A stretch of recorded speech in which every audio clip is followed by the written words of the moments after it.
Hi, and welcome to Horror Recapped. Today we will examine the 2014 film titled Dead Snow 2. Watch out, spoilers ahead. After having returned stolen gold to zombie Nazi soldiers, Martin, the lone survivor of a brutal attack in a cabin in the woods, is finally convinced that he's safe. He has lost all of his friends, all of them murdered by zombies, as well as his girlfriend Hannah. He has sustained numerous injuries, including the loss of his arm. Relieved that the torment is finally over, he makes his way back to his car, ready to drive into town and get the help he needs. As he climbs behind the wheel and breathes a sigh of relief, he fishes around in his pocket for the keys to the car. Upon pulling them out, he discovers a piece of gold he must have missed in returning the treasure. As he looks it over in astonishment, his car is assaulted by the Nazi zombies again. Mainly, the infamous General Herzog, the ringleader of all the Nazi zombies. Martin is able to fend most of the zombies off the car, all except General Herzog, who clings to the driver's side door as Martin begins speeding away. Soon, Martin is faced with a near head-on collision with a semi-truck. Swerving out of the way just in time, the semi only does damage to General Herzog, cutting off his arm and sending him flying into the road. Martin is relieved and speeds off again, heading towards town and tossing the last coin out of his car through the window. The semi-driver, horrified, stops to see if General Herzog is okay, assuming it was an innocent civilian that he had injured. He finds Herzog's body on the road and attempts to resuscitate it. While performing CPR, Herzog bites off the man's mouth, and soon he is swarmed with the rest of the Nazi zombie soldiers. Stepping away from the carnage, Herzog discovers the gold coin lying in the snow and picks it up. He returns it to the box of gold he had been carrying with him and calls his soldiers to attention. He deploys them off the mountain and into the towns below.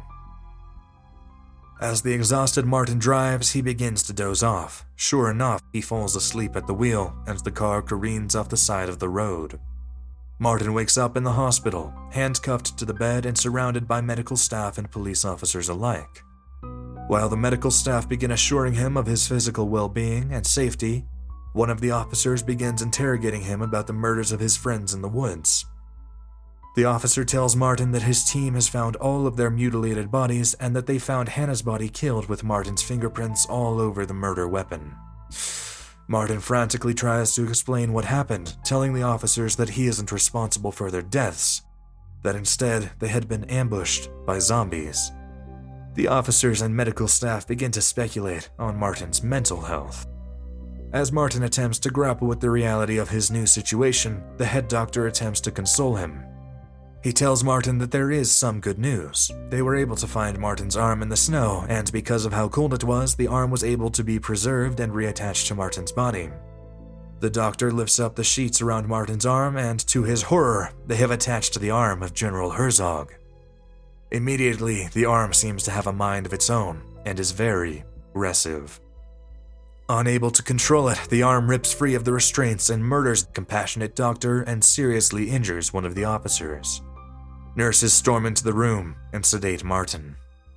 General Herzog leads his undead army into a nearby town, where they quickly murder a man and his wife in their own home. A member of the pack, a Nazi zombie doctor, takes an arm from the murdered man and reattaches it to General Herzog. From there, they make their way to an old World War II cemetery filled with the bodies of Nazi soldiers. General Herzog reveals his powers of resurrection by slamming his fist into the ground and reanimating the corpses underneath. Unfortunately for him, the bodies are too old and too poorly preserved to be functional, so he is forced to come up with a different plan. Instead, they turn towards the church on the property and spot a priest leaving the building. Herzog strikes him down and reanimates him, adding him to his collection of zombie soldiers. Martin wakes up in a new, dark room, completely tied to the bed. He has had a vision of the zombies coming down off the mountain and entering the nearby towns, and is desperate to try to warn the officer guarding the door of the danger that everyone is in. The officer is asleep, but a young boy, Bobby, reveals himself from under Martin's bed. The boy tells Martin that he's been wandering the hospital while his mom recovers, and that he's been taking pictures of Martin's zombie arm and sending them to something called the Zombie Squad in America. Bobby tells him that they want more information about Martin and the zombies. Martin tricks the boy into undoing his restraints, but it isn't long before Martin's new arm grabs a hold of Bobby and throws him through the barred window and onto the ground. Martin is horrified at what he's done and climbs out of the window to try and save Bobby's life. He attempts to perform CPR, but finds that his new arm is too strong and accidentally caves in the boy's chest, killing him. As Martin looks down at Bobby's body and the gore on his hands, the officer on duty looks out the window and onto the gruesome scene of Martin hunched over Bobby's body. The officer starts after Martin, but Martin's arm has a different idea. It takes the hood ornament off a nearby car and throws it through the front of the officer's skull. It then helps Martin break into the car and hotwire it. Martin begins driving into the nearby town. As he attempts to grapple with what he has done, he realizes he still has Bobby's phone when it starts ringing in the passenger seat. He answers it, realizing it's the zombie squad wanting to speak with Bobby. Martin tells them that Bobby has been killed by zombies. The leader of the zombie squad demands to know all of the information Martin has on the zombies, and Martin clumsily relates his experience with them in the cabin in the woods. From the information, the zombie squad leader tells Martin that these are not typical zombies that they are dealing with. They are cursed zombies, zombies that have been reanimated not just because of their need for human flesh, but because they died before they were able to complete a task. The leader of the zombie squad informs Martin that they are on their way to help him, and that in the meantime, Martin is to gather as much information as he can about the Nazi zombies and what task they could possibly be trying to complete. After hanging up, the actual state of the zombie squad is revealed to the audience. They appear to be 3 nerdy adults in their mid-20s, all gathered around a computer in an attic decorated with posters about zombies. Daniel, the leader of the squad, informs the 2 girls, Blake and Monica, of Martin's situation in Norway and convinces them that they are his only hope against the zombies. At first, the girls are reluctant, but eventually concede to travel and fight. They land in Norway shortly thereafter and begin loading up on amateur weapons: shovels, pickaxes, hammers, and other gardening supplies. The local police department is notified of Martin's escape. Their captain is briefed on Martin, who is assumed to have murdered all of his friends and is now loose on another frenzy in their town. Martin drives the stolen police car to an old World War II museum and changes into a green sweatsuit he finds in the trunk. He washes the blood and gore off his face and walks past the tourists in the parking lot and into the museum. When he enters, he is confronted with a stack of newspapers and discovers that he is a wanted man. As he passes and interacts with different people, he notices how aggressive his new arm is and how little control he has over it. Martin approaches a secretary inside, Glenn, and demands that he show him everything he can about General Herzog and his soldiers.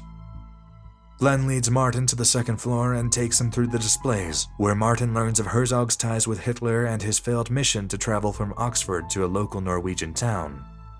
Martin pieces together that this must be the mission that the zombies were resurrected to complete, just as he hears screams in the parking lot outside.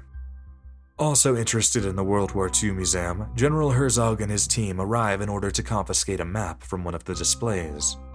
While still outside, Herzog and his men massacre the tourists, reanimate some of them to join their army, and siphon gas from the tourist vans to refuel one of the tanks outside the museum. Herzog and a few of his men enter the museum as the carnage continues outside and destroy most of the displays in their search for a map. Martin and Glenn watch them take it, having disguised themselves as soldiers in one of the displays, and are relieved when they exit the building. They step outside to find the bodies of all the murdered tourists and are confronted by some that have come back to life. Martin quickly finishes them off with the skills provided to him by his new arm, and Glenn seems to be very impressed. Attempting to close the eyes of one of the zombies, Martin realizes that he also has the power to reanimate corpses with his new arm. He resurrects one of the dead tourists, and in its zombie state, it becomes loyal and dependent on him. Just as they make this discovery, the zombie squad shows up and kills the zombie that Martin has resurrected. Martin asks how they were able to locate them, and they tell him that they just tracked the dead boy's cell phone. Martin reveals to them that he can reanimate the corpse and does so by demonstrating. Martin also tells him that he has discovered what the Nazi zombies are after. They want revenge for not being able to complete their mission. Daniel suggests that their only hope of destroying Herzog is for Martin to reanimate a corpse army of his own. Daniel reveals that he has also been doing his research on Herzog, and he discovered that there is a mass grave up in the mountains of Russian prisoners of war that Herzog and his men slaughtered, and that if Martin reanimated them, they would probably help take down Herzog. They come up with a plan. Martin, Daniel, and their new zombie companion will drive up into the mountains to resurrect the Russian prisoners of war and bring them back into town, while Blake, Monica, and Glenn will follow Herzog and his men and try to wipe out as many of them as possible and try to prevent them from getting to more towns and recruiting more civilians for their army.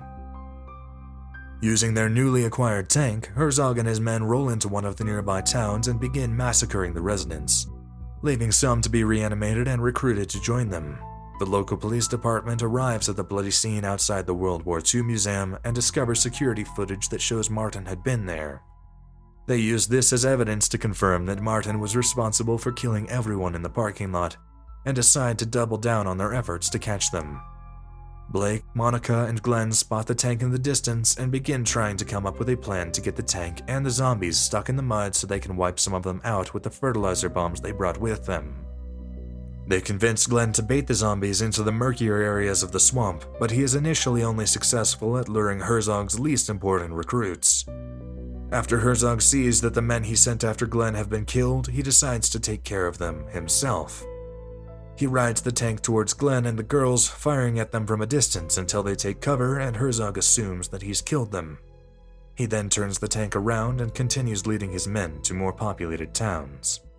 Daniel, Martin, and their new companion arrive in the snowy mountains where the Russian prisoners of war have been preserved under the icy ground. At first, Martin isn't sure how to reanimate them without having to individually dig them all up, but listening to the instincts provided by his new arm, he slams his fist into the ground and the bodies begin climbing to the surface. They gather and approach him, and they begin leading the zombies back into town.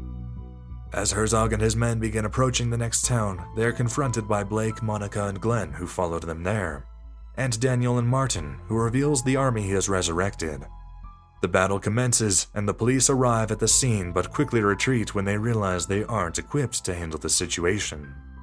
The battle quickly starts going south. Herzog's men begin slaughtering the Russian prisoners of war, and while Daniel climbs into the tank to try to disarm it, Martin realizes the only hope they have of winning is for him to murder Herzog himself, debilitating the rest of his men. As Daniel disarms the tank, he accidentally steers it through the house where Martin and Herzog are fighting, and scoop them up on top of it and carry them outside. Daniel shoots Herzog in the back of the head with the tank, and as he dies, so do the rest of his men. Blake and Monica rush to Daniel and Martin and tell them that Glenn has been killed while fighting. The enemy defeated, the zombie squad heads back to America, and Martin decides to make his way to the cemetery where his beloved Hannah is buried. He digs up her grave and reanimates her. The film ends with the two having a gross but steamy physical reunion. If you've enjoyed this film recap, be sure to give us a like and subscribe to the channel for more videos like this. Thanks for watching.